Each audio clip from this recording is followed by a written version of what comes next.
क्या तूफान उठा रहे हैं कि आपकी जमात भी आ रही है, आपके बानी भी आ रहे हैं और हुकूमत खत्म हो रही है। कैसे खत्म हो रही है? देखिए, सबसे पहले तो मैं बिलावल साहब पे तबसरा करना चाहूंगा। जी। देखिए, 54 सीटें जो हैं वो भी खराब, बहुत सारी फॉर्म 47 की सीटों के बाद वो मुश्किल 54 पे पहुंचे और जो है फिर उनको पंजाब में उनकी हालत आपने देख ली है कि उनका नाम लेने वाला कोई नहीं है। खुद वो लाहौर से एक छोटे से बंदे के सामने से हार गए, वो नून लीग के जो अभी आजकल इंफॉर्मेशन मिनिस्टर रहता तारल साहब, ठीक है ना। कहाँ चेयरमैन पीपीपी और कहाँ वो एक अदना सा जो है नून लीग का कारकुन जो है वो इनको इलेक्शन हरा देता है।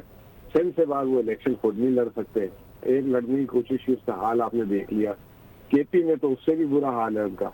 तो ये जो जिस जमात को मरी हुई जमात कह रहे हैं, बेसिकली बल्ले का निशान छीन के इनके मुर्दे को जो है ना वेंटिलेटर में डाला था जिसने भी किया था।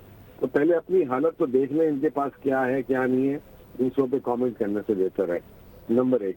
नंबर सर बात यह है कि सर वो कह रहे हैं 15 साल से हुकूमत है, अब 16वां साल भी उनकी हुकूमत आ गई है सिंध में, और वो इलेक्शन वो कह रहे हैं कल भी हम जीत के आए थे, आज भी जीत गए।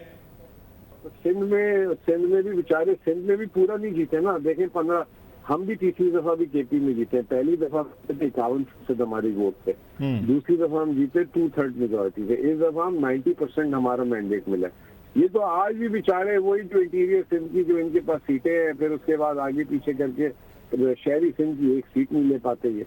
तो ये ऐसी क्या इनकी कारकर्दगी है कि इनको शहरी सिंध अभी तक घुसने नहीं दे रहा अभी तक। तो कहने का मतलब ये है कि वो सिंध के अंदर ही रह गए ना इंटीरियर, वहाँ पे भी अगर आज थोड़ा सा मुनसिफाना चीजें हो तो वहाँ पे भी पता लग जाएगा कि कितने पॉपुलर है कितने नहीं है। तो आपने अंदाजा लगा लिया होगा जब अभी री इलेक्शन हुआ और आसिफा साहिबा को अनअपोज जिताने की कोशिश क्यों की गई, वो इसीलिए की गई कि सामने वाला कहीं हरा ना देता, बेइज्जती ना हो जाए।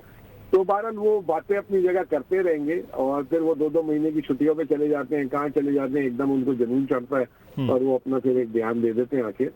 रहा सवाल सर, बात ये अक्टूबर सितंबर ये जो है ना इररिलेवेंट है। बात सारी ये है कि जिस दिन ट्रिब्यूनल अपने काम शुरू कर देगा करने, तो ये हुकूमत खत्म हो जाएगी खुद ब खुद। और ये इस हुकूमत को भी पता है कि इनके हालात क्या हैं और वो चीजें पतान भी सामने ला रही है और दूसरे इदारे भी सामने ला रहे हैं, आप मीडिया भी सामने लाए हुए। तो इनका ये अंदर का खौफ है और खान साहब जो है वो बिल्कुल सही गाइडलाइन दे रहे हैं।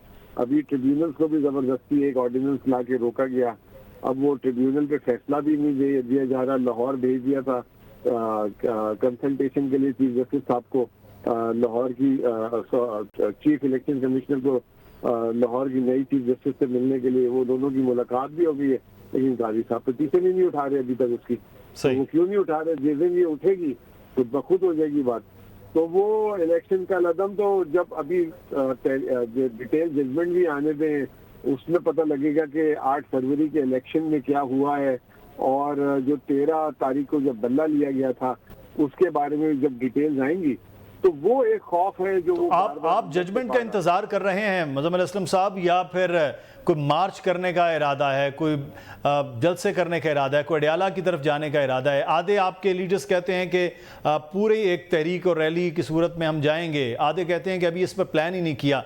तो पार्टी क्यों कंफ्यूज है इस मामले पे, या कोई पार्टी के अंदर फैसला ही नहीं हुआ, खुद से बयानात हो रहे हैं?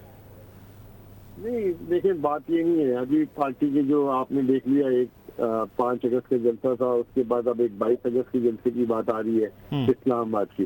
तो चीजें इस तरह अनफोल्ड होंगी, लेकिन अगर चीजें इलीगल दोराए पे चली गई, जैसे कि अभी ये जो कल कानून साजी हुई है असेंबली में, अगर वो इस तरह की चीजें होती हैं और आईन के मतलब मुतरादिफ होती हैं चीजें, और जिसमें जो है तो फिर सारे ऑप्शन खुले हैं ना, हमारे पास ये सारे ऑप्शन खुले हुए।